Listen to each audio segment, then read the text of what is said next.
Bien, chers frères et sœurs, bonjour. Et voilà, nous avons un sujet particulièrement de toute beauté devant nous.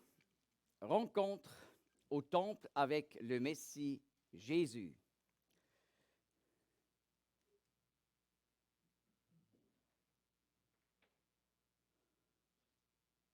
Voilà. Nous allons nous occuper du temple au temps de Jésus-Christ. Et voilà, c'est un sujet qui est excessivement important dans le Nouveau Testament parce que il y a tant de passages dans les évangiles, dans le livre des Actes et également dans les lettres des apôtres et prophètes du Nouveau Testament et dans l'Apocalypse qui parlent du temple. Et voilà, j'ai écrit un livre en grand format avec 700 pages que sur ce sujet. Alors ça montre combien de passages on trouve dans le Nouveau Testament qui sont en relation avec ce temple à l'époque du Seigneur. Voilà, ici nous avons une vue générale de Jérusalem en 30 après Jésus-Christ.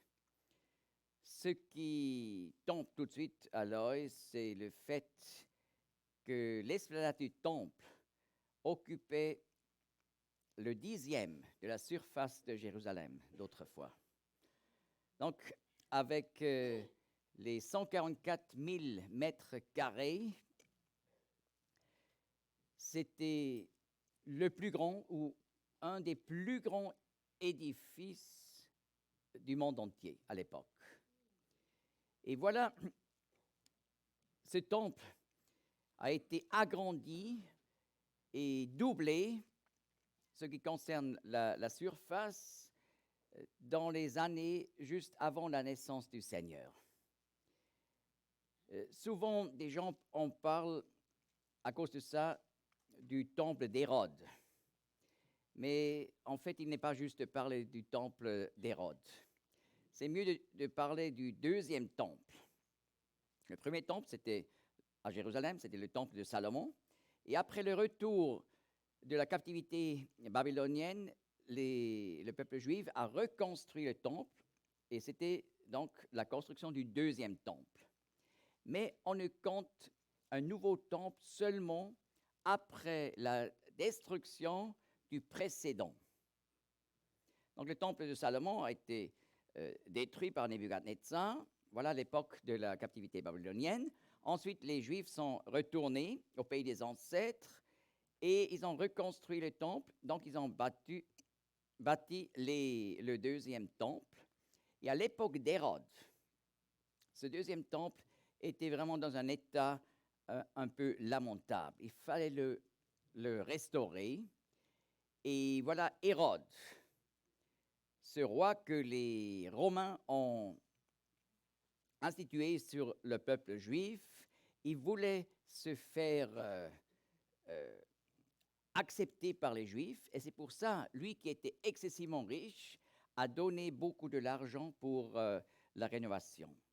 Mais c'était le peuple juif qui a agrandi et restauré le deuxième temple. Et voilà, le service au temple n'a jamais arrêté, même pas un seul jour. Et c'est pour ça qu'on parle toujours du deuxième temple, parce qu'il n'a pas été détruit, mais on a continué le service jour après jour, mais il a été agrandi et embelli, c'est-à-dire Jérusalem a atteint à cette époque la plus grande beauté de tous les temps, exactement pour le moment de la venue du Messie, qui devrait venir à ce temple comme Malachie l'avait prédit. Tout d'un coup, il viendra vers son temple. Et voilà ce qu'on peut appeler l'ironie divine. Hérode, celui qui voulait dès le début tuer le Messie, a donné l'argent pour rendre si beau le temple au moment de la venue du Messie souffrant.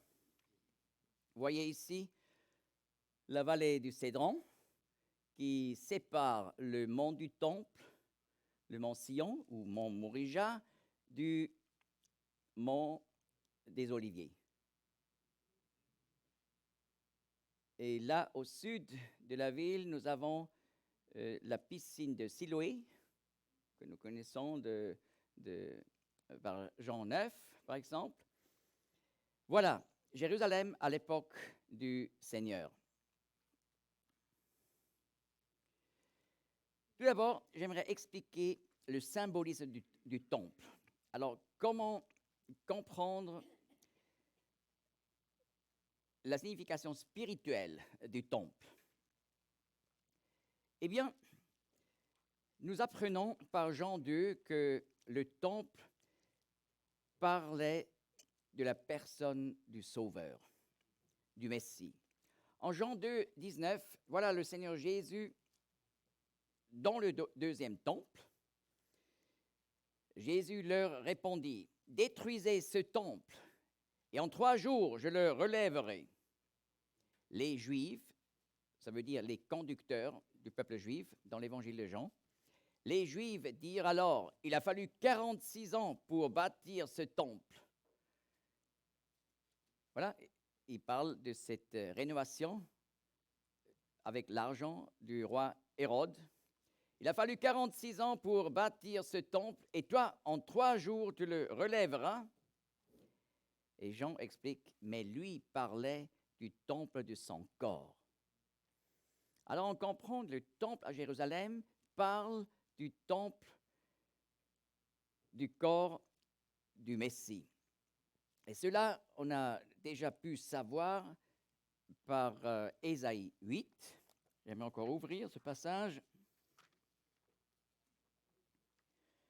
Ésaïe 8, voilà une prophétie que déjà les rabbins de l'Antiquité ont appliquée au Messie.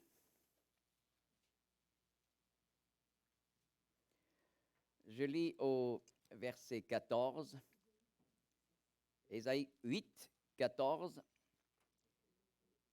En parlant du Messie, « Et il sera pour sanctuaire, et pour pierre d'achoppement, et rocher de trébuchement aux 2 maisons d'Israël, pour piège et pour lasser aux habitants de Jérusalem. » Voilà le texte qui parle du Messie qui devrait être rejeté par son propre peuple, mais le texte nous dit « il sera pour sanctuaire ». Alors, quand on étudie le temple à Jérusalem, on peut apprendre tant de choses sur la gloire du Seigneur Jésus. Et d'ailleurs, le type et l'accomplissement peuvent exister au même moment. Vous voyez, le Seigneur était au temple. Donc le type était là, présent, et en même temps, on a devant nous l'accomplissement par le Messie. Voilà. Une deuxième signification, par Apocalypse 11, 19, par exemple, nous apprenons qu'il y a un temple original au ciel. Alors, le temple de Dieu dans le ciel fut ouvert. L'arche de son alliance apparut dans son temple. Alors, nous apprenons que Dieu a bâti au ciel un temple glorieux. Et voilà, le temple à Jérusalem était simplement un reflet, donc un ombre de cet original céleste. Et c'est exactement ce que nous apprenons par Hébreux 8, qui parle du tabernacle qui avait précédé le premier temple et le deuxième temple à Jérusalem. Et voilà,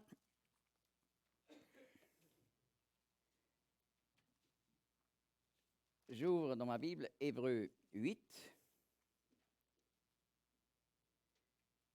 et au verset 4. « Si donc il était sur la terre, Il ne serait pas sacrificateur puisqu'il y a ceux qui offrent des dons selon la loi, lesquels servent à la figure et l'ombre des choses célestes. Comme Moïse, quand il allait construire le tabernacle, a été averti divinement car, prends garde, dit-il, à faire toutes choses selon le modèle qui t'a été montré sur la montagne. Donc nous apprenons l'original au ciel.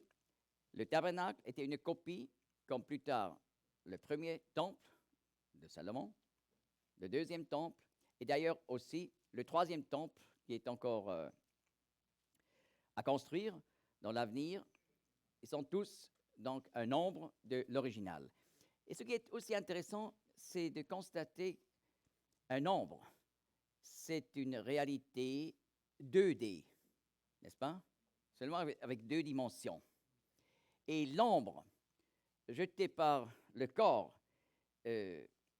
donc est très similaire à l'original, mais il y a encore bien des différences, suivant l'angle, n'est-ce pas, par lequel l'ombre est formée. Alors, c'est la même chose. Lorsque nous allons un jour entrer à la gloire céleste et nous allons voir le temple céleste, donc ça surpassera la gloire du temple à Jérusalem, comme le corps qui projette un ombre surpasse en gloire l'ombre, la copie. Ensuite, nous apprenons par 1 Corinthiens 3, verset 16, que le temple à Jérusalem, et déjà avant le tabernacle, bien sûr, le temple à Jérusalem est un type de l'Église, une illustration de l'Église. Ne savez-vous pas que vous êtes le temple de Dieu et que l'Esprit de Dieu habite en vous?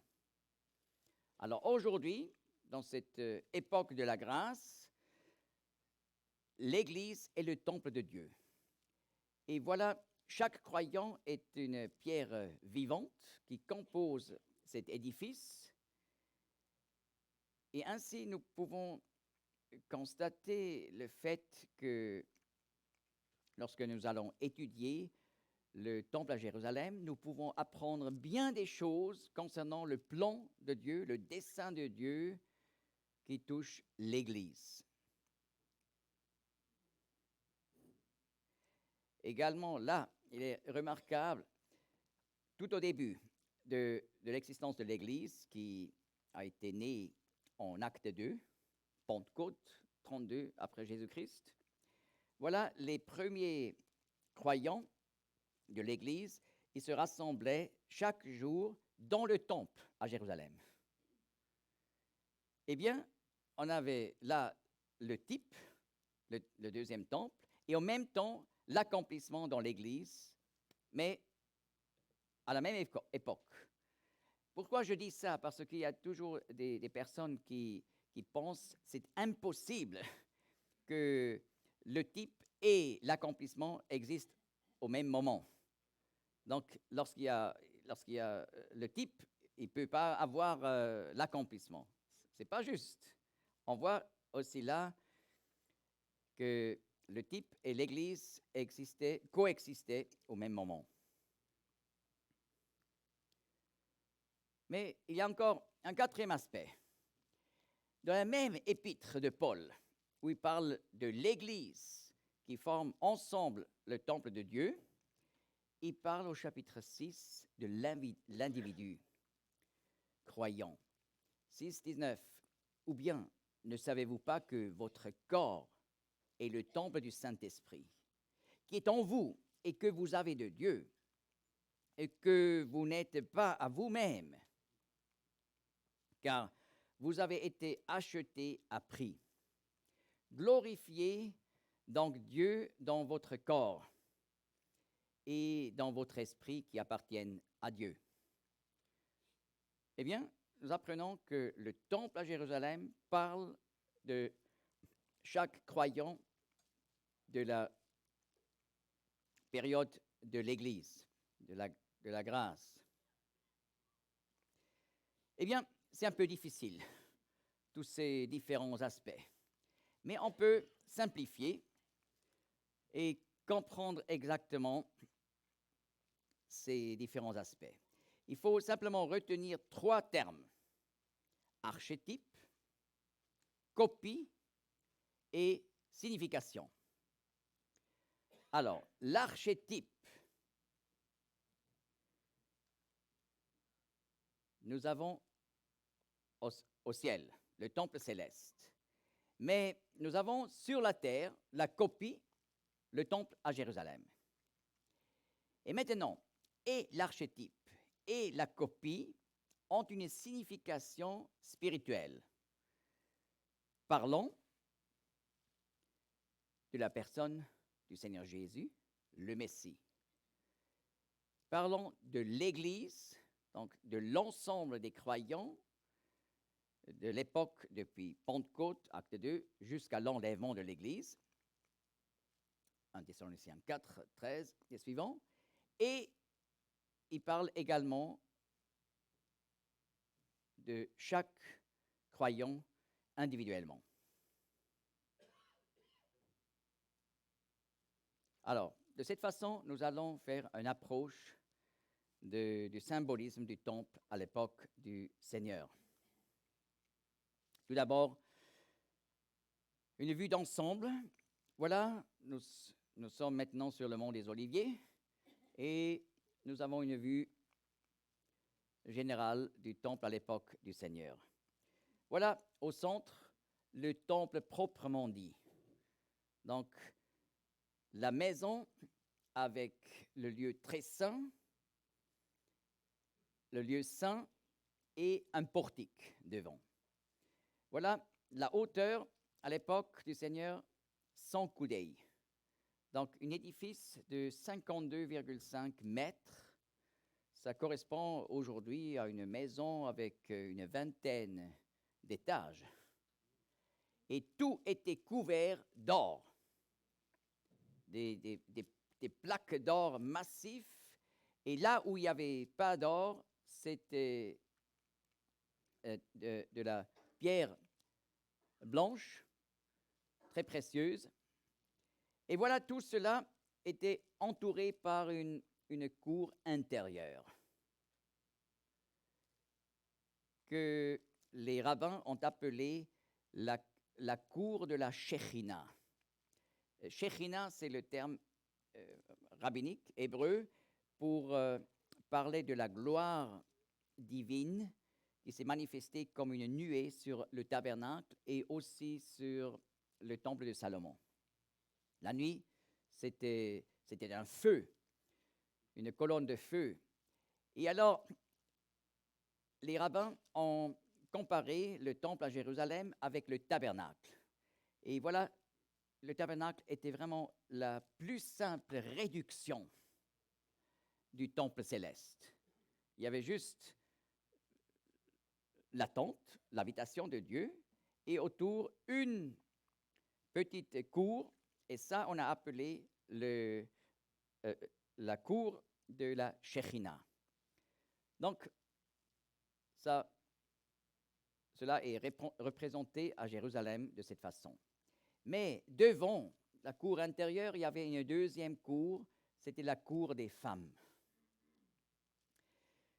Plusieurs pensent, oui, c'est simplement une invention rabbinique, la cour des femmes. Pas du tout.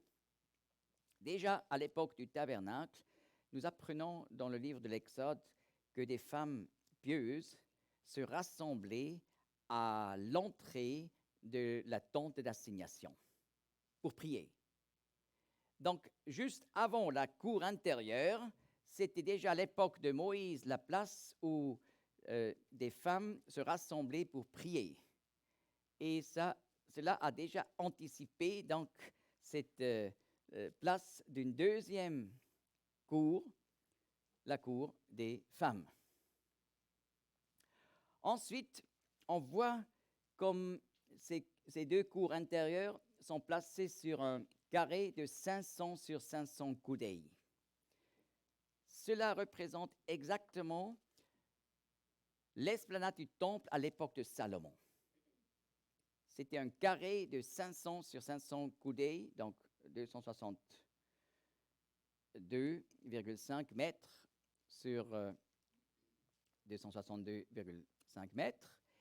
Et voilà, à l'époque du deuxième temple, tout était beaucoup plus grand parce qu'on a fait donc une extension massive vers le sud, un peu vers l'ouest et le plus vers le nord. Là, au nord, on a même rempli une vallée. Là, il y avait la vallée de Bethesda. Pas Bethesda, Bethesda, c'est notre nom. Et on a rempli cette vallée pour agrandir vraiment à la double surface l'esplanade du temple. Mais toujours à l'époque du Seigneur, ce qui représentait l'esplanade de Salomon était donc la partie vraiment sainte du temple.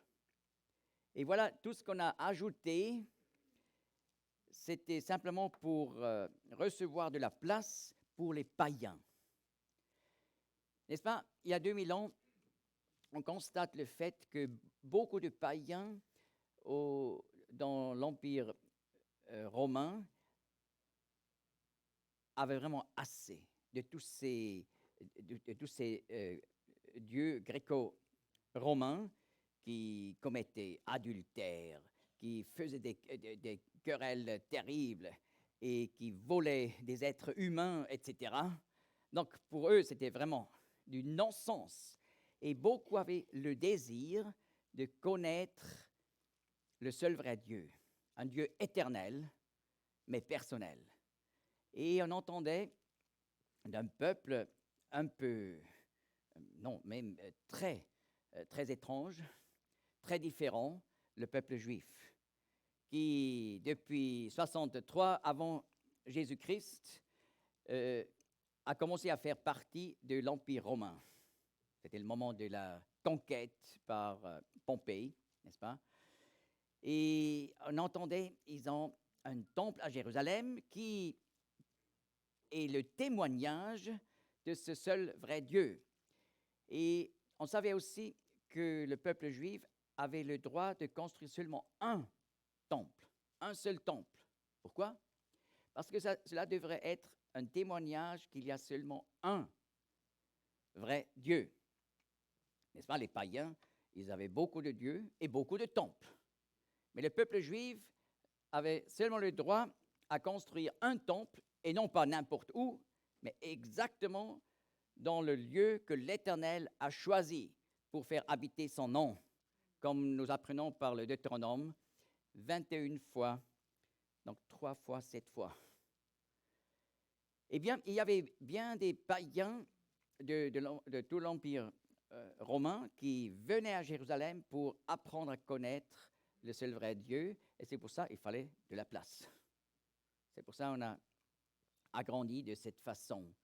Et même au-delà de l'Empire romain, des personnes sont venues, comme nous savons exactement, l'Éthiopien, par exemple, qui est venu du Soudan actuel, parce qu'à l'époque, l'Éthiopie, c'était ce que nous appelons aujourd'hui le Soudan, donc le pays au sud de l'Égypte. Mais c'était un homme de l'Afrique noire qui est venu à Jérusalem pour connaître le seul vrai Dieu. Voilà maintenant une vue d'ensemble d'aujourd'hui. Nous sommes là à la position du mont des Oliviers. Donc voilà une vue depuis l'est. Et c'est ça qui représente l'esplanade du temple d'autrefois. Mais aujourd'hui, voilà là où il y avait le temple proprement dit, avec le rocher, nous avons le dôme du roc. Le dôme du rocher, c'est-à-dire un lieu saint pour les musulmans. Ils ont construit cet édifice en 682 environ, après Jésus-Christ, donc quelques années seulement après la mort de Mahomet. Et pourquoi exactement là? Parce qu'à l'époque, ils savaient encore c'était la place, c'était l'emplacement du lieu très saint des Juifs. Et pour illustrer donc la supériorité, soi-disant supériorité de l'islam au-dessus du judaïsme, ils ont planté cet édifice exactement là. Le rocher, c'est le sommet naturel du mont du Temple. Et là, Salomon déjà avait construit le lieu très saint.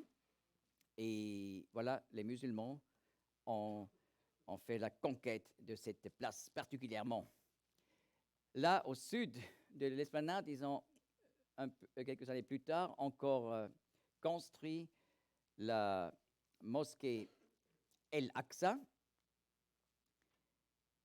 Voilà, juste pour dire, nous sommes ici présents et les Juifs n'ont plus de droit à un temple. D'ailleurs, à l'époque, on avait construit la coupole du dôme du rocher plus haut que le dôme de l'église du Sépulcre pour aussi faire la démonstration de la supériorité de l'islam au-dessus du christianisme. Et n'est-ce pas, 5 fois par jour, chaque jour, on répète Allahu Akbar. Et plusieurs traduisent ça Allah est grand, mais c'est faux. Allah est grand, ça serait en arabe Allahu Kabir. Mais Akbar, c'est le comparatif de Kabir, donc plus grand. Alors, il parle toujours, chaque jour, d'Allah qui est plus grand que le Dieu dans le judaïsme et le Dieu dans le christianisme, et voilà les dieux de toutes les autres religions, bien sûr. Vous voyez ici la porte d'or fermée, et voilà, dans cette construction de l'époque byzantine, c'est-à-dire environ 5e siècle après Jésus-Christ, dedans on trouve encore des restes de la porte orientale du temple d'autrefois, au moins de l'époque de Néhémie. Alors là, c'était la porte orientale qui menait au temple. Et ici, vous voyez la vallée du Cédron, qui sépare, comme je viens de dire, le mont du Temple du mont des Oliviers. Mais le mont des Oliviers est plus haut que le mont du Temple. Donc, la plus belle vue générale sur l'esplanade du Temple, à l'époque du Seigneur, on avait sur le mont des Oliviers. Et cela explique pourquoi le Seigneur qui a tenu son discours sur le mont des Oliviers, Matthieu 24, Luc 21 et Marc 13, eh bien, le Seigneur parle là de ce temple qui va être détruit.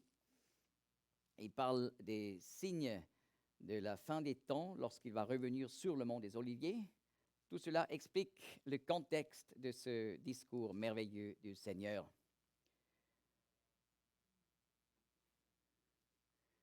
Maintenant, une vue d'ensemble depuis le sud-ouest. Là, voilà le mur sud du temple. C'était l'accès principal pour le peuple pour aller au temple. Pourquoi? Parce que il y a là une raison historique. Vous voyez là la pente sud du mont du Temple. Et c'est là l'endroit où David, 2 Samuel 5, avait fait la conquête de Jérusalem. Puisque Jérusalem, à l'époque, c'était simplement une cité sur la pente sud du mont Sion ou mont Morija. Et alors, il a fait la conquête, et plus tard, il a ajouté son palais juste au nord de cette cité qui était entourée par des murs. Et voilà, c'était déjà donc le début d'un grand projet de construction. Son fils, Salomon, avait agrandi la ville. Là, au nord, sur l'Ophel, cette partie de la montagne, on appelle l'Ophel. Et voilà, ensuite, il a bâti le temple, le premier temple, sur le sommet de la montagne. Alors, vous voyez, David et les habitants de Jérusalem, pour aller au temple, ils venaient toujours depuis le sud. Et bien sûr, Jérusalem est devenue plus tard une beaucoup plus grande ville, mais l'accès principal pour tout le monde était resté au sud. Et ici, la vue d'aujourd'hui, depuis le sud-ouest. Alors là, le mur sud, l'accès principal pour le peuple. Et ici, vous voyez le mur de lamentation. Et maintenant, vous comprenez, c'est un reste du mur ouest du temple à l'époque du Seigneur. Ça n'a rien à faire avec le temple de Salomon, parce que ce mur, ce reste de mur, fait partie de cette extension vers l'ouest à l'époque du Seigneur. D'ailleurs, je n'ai pas encore expliqué pourquoi on n'a pas fait une extension vers l'est. Eh bien, là, il y avait la vallée profonde, la vallée du Cédron, et c'était impossible à l'époque pour remplir cette vallée. C'est pour ça le mur est restait le même depuis Salomon. Mais le mur de lamentation, c'est un reste du temple à l'époque du Seigneur. Mais, entre deux, on a fait des excavations en dessous de toutes ces maisons d'origine musulmane. Après la conquête musulmane au 7e siècle, n'est-ce pas, ils ont ajouté des maisons ici pour pouvoir habiter le plus proche possible du dôme du roc. Alors, on a fait un tunnel en dessous des maisons et on a trouvé donc la continuation du mur de lamentation. Et aujourd'hui, nous connaissons donc toute la longueur d'environ 485 mètres du mur ouest. Donc, les restes sont toujours présents en dessous de ces maisons. On appelle ça maintenant le tunnel rabbinique. Donc, si vous allez à Jérusalem, il faut absolument faire une visite du tunnel rabbinique pour voir tous ces secrets qu'on vient de trouver dans ce tunnel en rapport avec le temple d'autrefois. Maintenant, nous imaginons que nous sommes tous des juifs normales et nous allons maintenant faire une visite du temple à Jérusalem. D'ailleurs, à l'époque du Seigneur, pour aller au temple, pour les grandes fêtes, à Pâques, Pentecôte et la fête des tabernacles en automne, voilà les trois fêtes obligatoires où tous les hommes d'Israël ont dû aller à Jérusalem. Les femmes ont aussi pu y aller, mais ils n'étaient pas forcés à cause des enfants et plusieurs raisons. Mais si c'était possible, les femmes allaient aussi. Et sur le chemin vers Jérusalem, on a chanté les cantiques de degrés. Donc, psaume 120 jusqu'à 134. Et cela toujours avec l'accompagnement de flûte.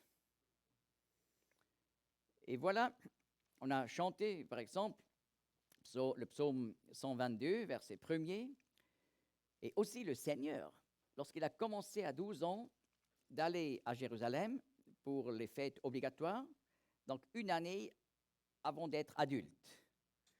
Les rabbins ont pris la décision, on est adulte depuis 13 ans. Donc, un garçon de 13 ans est responsable de pratiquer tous les commandements de la loi à partir de 13 ans. Mais toujours l'an qui précédait, on a pris les enfants avec pour qu'ils apprennent comment vivre depuis l'âge de 13 ans comme adulte. Et c'est pour ça, le Seigneur, en Luc 2, à 12 ans, il va avec les parents à Jérusalem. C'était juste cette année avant d'être adulte. Et voilà, le Seigneur, il a aussi chanté sur le chemin depuis Nazareth à Jérusalem, entre autres le psaume 122. Je me suis réjoui quand ils m'ont dit, allons à la maison de l'Éternel. Voyez ici la double porte qui était l'accès pour le peuple, avec des escaliers excessivement larges de 64 mètres de largeur, pour recevoir les milliers de visiteurs. Mais juste à côté, vous voyez la triple porte qui était un accès pour les sacrificateurs. Alors, c'est pour ça la largeur des escaliers n'est pas à comparer avec ces escaliers-là de la double porte. Mais nous nous imaginons d'être de simples juifs, alors notre accès est ici par la double porte.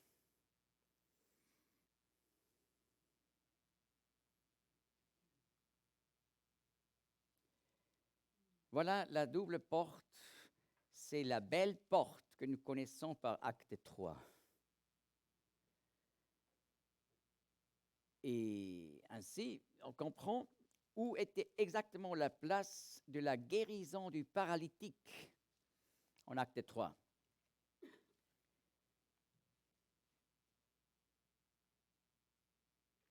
Vous voyez la situation d'aujourd'hui.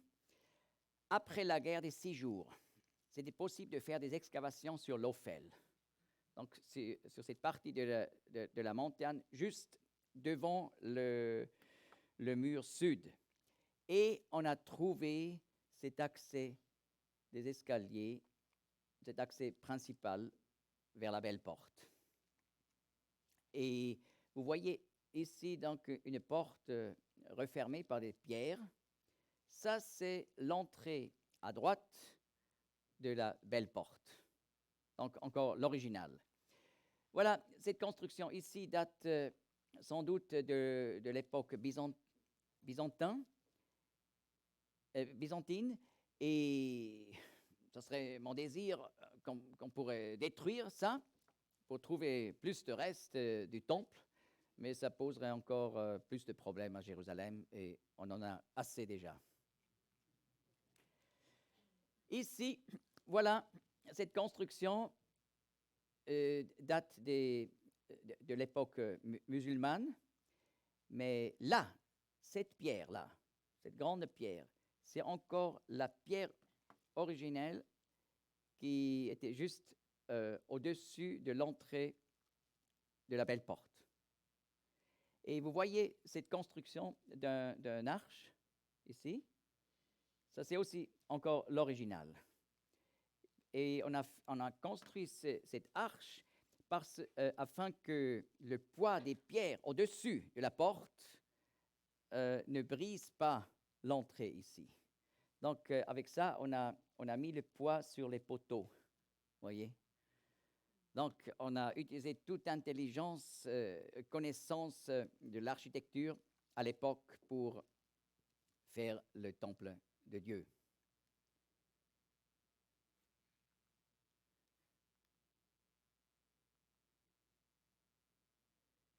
Voilà, on est entré par la porte à droite, on est sorti à gauche. Donc, il y avait un ordre très clair et très précis pour permettre donc une circulation sans boucher. On apprend ça par le Talmud. Il y a un traité dans le Talmud qui s'appelle Midot, mesure. Et là, les rabbins, après la destruction du temple à l'an 70, ont retenu les mesures du temple, du deuxième temple, en vue d'une future reconstruction. Alors, ce traité a une valeur très élevée pour comprendre les détails du temple à l'époque du Seigneur.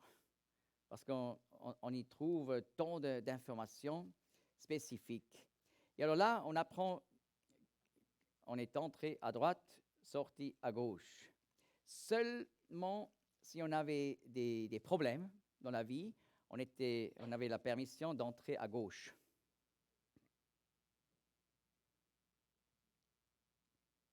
Pourquoi? Afin que les gens qui sortaient savaient que c'était une personne avec des difficultés. Et on l'a encouragé. Par exemple, par les paroles que celui qui habite dans cette maison te console. Donc, le peuple a fait de la relation d'aide au peuple. Et voilà, on comprend qu'ils n'avaient pas besoin de tant de psychologues comme notre société aujourd'hui. Et c'est un principe de l'Église. 1 Thessaloniciens 4, verset 18. Consolez-vous donc l'un l'autre par ces paroles. Donc, ce n'est pas l'affaire de quelques spécialistes dans l'Assemblée, mais c'est l'affaire de chacun de consoler l'un l'autre. Et si on le pratique, on aura beaucoup moins de cas vraiment difficiles de relations d'aide. Dans la même épître, 5, verset 11, c'est pourquoi exhortez-vous les uns les autres et édifiez-vous l'un l'autre, comme aussi vous le faites. Verset 14, nous vous y exhortons, frères, avertissez les déréglés, consolez ceux qui sont découragés, venez en aide aux faibles, soyez patients envers tous. On a 3 types de personnes, les déréglés, les découragés, les faibles. Les déréglés sont ceux qui seraient capables de faire le bien, mais ne le veulent pas. Alors, il faut les avertir. Les découragés sont ceux qui pensent « je ne suis pas capable de faire comme il faut », mais ils auraient la capacité.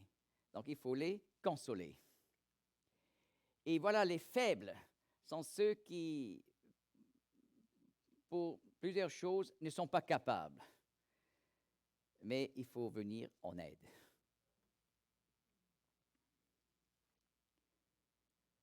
Voilà, acte 3, au verset 1er. Tout d'abord, voyez, c'était Pierre sur le sol, juste devant l'entrée à droite de la belle porte. C'est encore de l'époque du Seigneur. Donc, on peut exactement placer le paralytique sur cette pierre, puisque Acte 3 nous dit que le paralytique était là pour demander de l'argent des personnes qui allaient au temple, non pas de ceux qui sortaient. Alors, il fallait être au côté droit. C'est exactement cette place. Alors, si la prochaine fois vous allez à Jérusalem voir cet emplacement, vous mettez-vous là et faites une photo pour jouer le paralytique à la belle porte.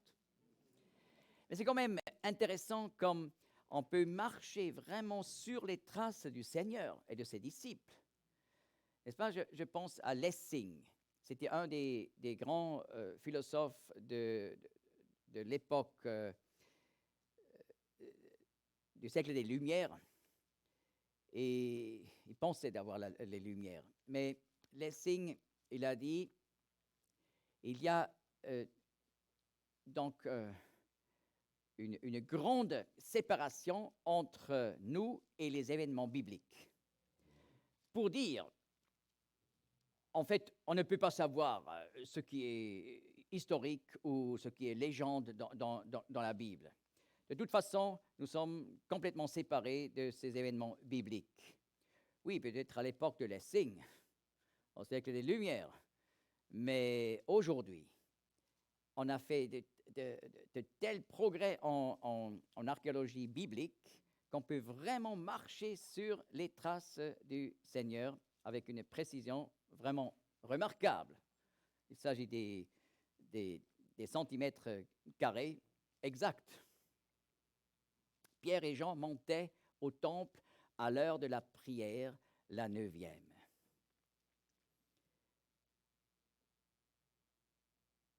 Voilà, la 9e heure, ça correspond à 3 heures l'après-midi, chez nous. On compte ici les heures depuis 6 heures le matin. Et voilà, c'était le moment où on mettait le dernier sacrifice sur l'autel, donc l'Holocauste du soir. Le premier sacrifice, c'était l'Holocauste du matin, selon les instructions dans le livre de l'Exode.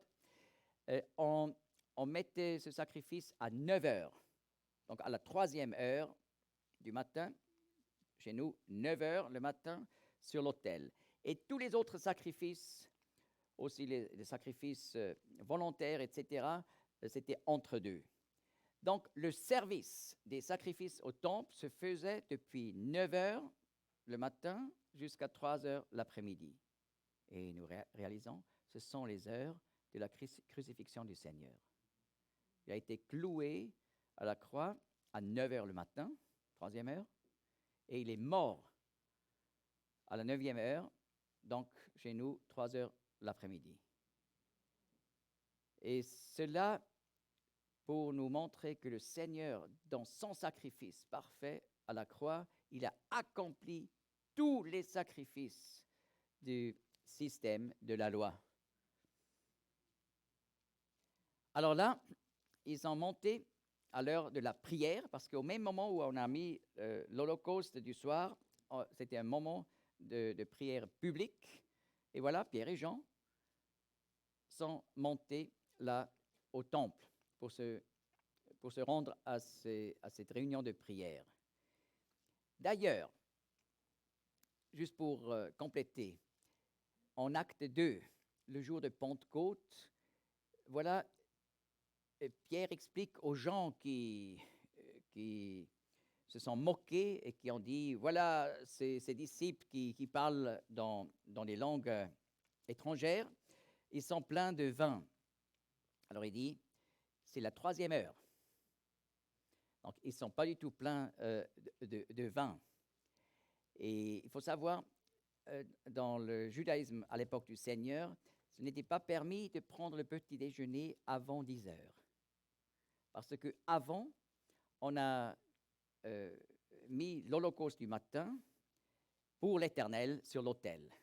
Et personne dans le peuple de Dieu avait le droit de manger avant que Dieu ait reçu le sacrifice de l'Holocauste du matin.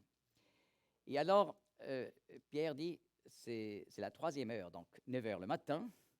Personne a mangé et a bu. Et on n'a pas bu de vin. Et voilà, en plus, il faut expliquer, bien sûr, on s'est levé beaucoup plus tôt pour aller travailler déjà, mais on est retourné du travail pour déjeuner à 10 heures. Alors, l'événement de Pentecôte et de ce signe de vraie langue, ce n'était pas simplement papoter comme aujourd'hui on pratique dans le monde entier le parler en langue. Ils ont parlé des vraies langues et même des dialectes. Donc la prononciation était aussi correcte. Oui? Aujourd'hui, quand on contrôle les gens qui parlent en langue, on peut même dire quelle est la langue maternelle qu'ils parlent. Parce qu'une étude a montré de ceux qui ont comme première langue l'anglais, on retrouve exactement les sons qui sont typiques pour l'anglais. Et non pas, par exemple, pour l'arabe, où on doit apprendre comme étranger ayin, ayn, rain. Ce sont des sons qui n'existent pas en français ou en anglais, n'est-ce pas? Ou en allemand. Alors, ils parlent toujours avec les sons qui sont typiques pour leur propre langue, en général. Mais là, c'était des vraies langues. Et voilà, ce phénomène s'est fait à 9 heures le matin. C'était le moment où on a ouvert les portes du temple. On a mis le premier sacrifice. Et voilà, les gens en masse sont arrivés. Et sur leur chemin vers le temple, ils étaient donc confrontés à la Pentecôte de l'Église. Ça, c'était le timing de Dieu. Bon, on revient. Acte 3, verset 1er. Pierre et Jean montaient au temple à l'heure de la prière, la 9e. Et au moment où l'on portait un homme infirme de naissance, qu'on installait tous les jours à la porte du temple appelé la Belle, pour demander l'aumône à ceux qui entraient dans le temple. Voyant Pierre et Jean sur le point d'entrer dans le temple, il leur demandait l'aumône. Mais Pierre fixa les yeux sur lui, ainsi que Jean, et dit « Regarde-nous ». Il les regardait attentivement, s'attendant à recevoir d'eux quelque chose. Mais Pierre dit « Je ne possède ni argent ni or ». C'est intéressant. Selon l'Église de Rome, Pierre était le premier pape. Et il dit « Je ne possède ni argent ni or ». Mais Pierre dit, je ne possède ni argent ni or, mais ce que j'ai, je te le donne. Au nom du Messie Jésus le Nazaréen, lève-toi et marche. Vous voyez, normalement dans les versions françaises, c'est au nom de Jésus-Christ le Nazaréen. Mais il faut savoir, Christ, c'est simplement la traduction grecque de l'hébreu Messie. Et dans les oreilles françaises d'aujourd'hui, les gens reçoivent le mot Christ comme un nom de famille. Mais c'est un titre. Et lorsqu'on traduit de nouveau en hébreu, alors on comprend mieux au nom du Messie Jésus, le Nazaréen, lève-toi et marche. Et voilà, et il se levait, s'est levé et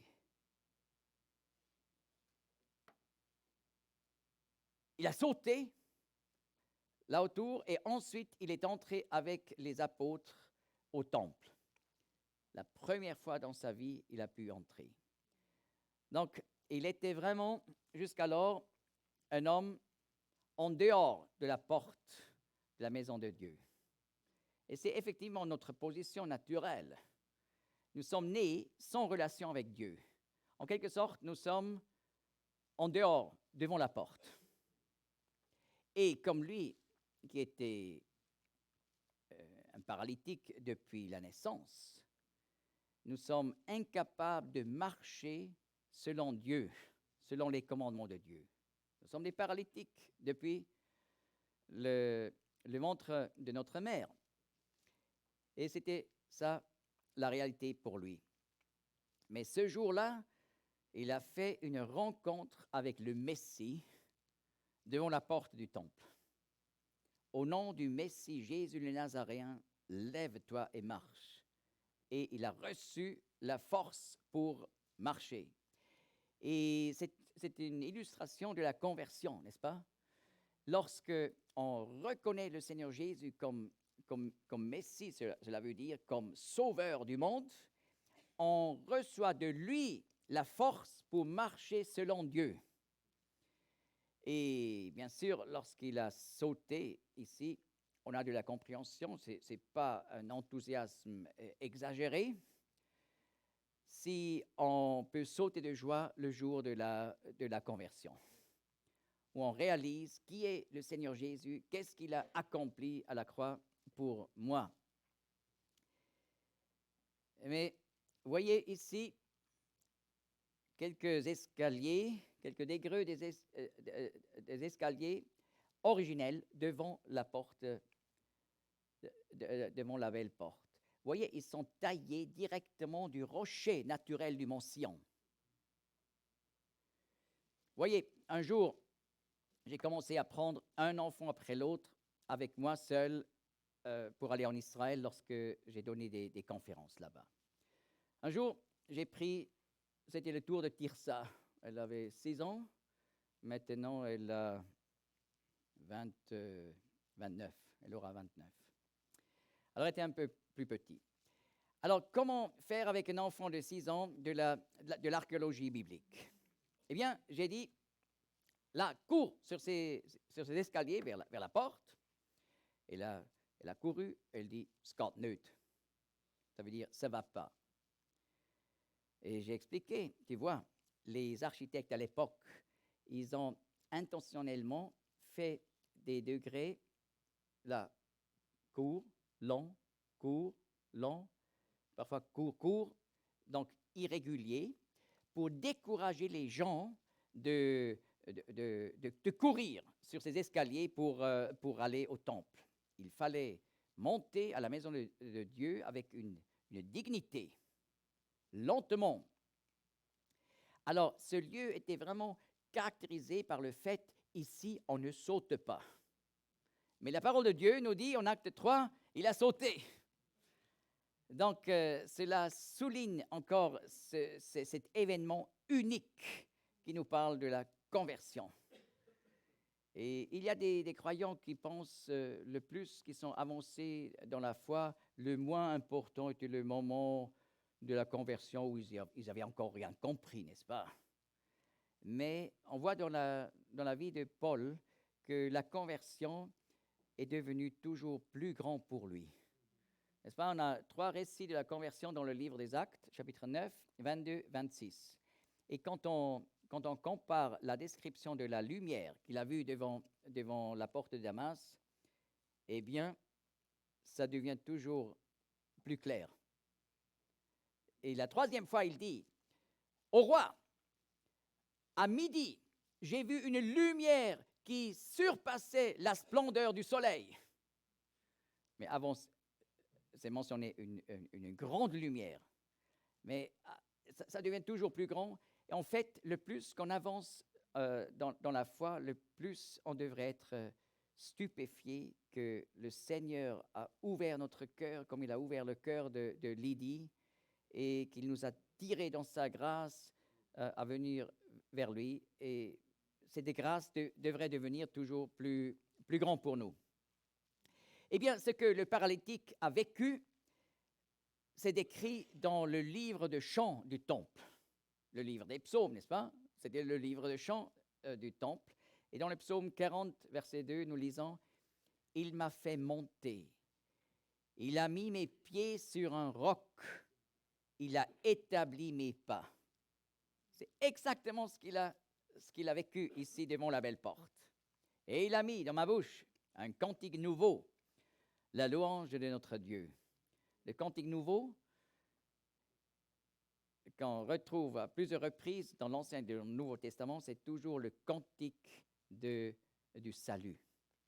Cantique nouveau, c'est pas de la musique moderne, c'est la musique du salut, où tout devient nouveau dans notre vie.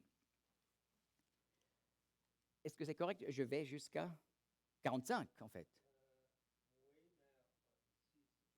Non, je vais terminer tout de suite.